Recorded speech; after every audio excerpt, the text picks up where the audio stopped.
Matapos ang ilang taong paninindigan na hindi makikipagtulungan ng gobyerno ng Pilipinas sa investigasyon ng International Criminal Court sa drug war ng Duterte administration, sinabi ni Justice Secretary Jesus Crispin Remulla na handa na ang gobyerno na makipag-usap.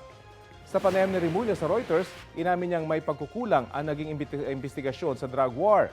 Gusto raw ng gobyerno na makuha ang lahat ng hustisya. Dagdag ni Remulla, handang makipag-usap ang gobyerno sa isang well-defined manner. Pero kailangan na maging malinaw anya ang hangganan ng magkabilang panig. Wala pang komento ang ICC, si dating Pangulong Rodrigo Duterte at ang Malacanang kaugnay nito. Pero nitong Nobyembre, hinamon ni Duterte ang ICC na bilisan ang investigasyon nito laban sa drug war. Sa kabila nito, matagal na niyang ginigit na walang jurisdiksyon ng ICC sa Pilipinas matapos itong kumalas sa Rome Statute.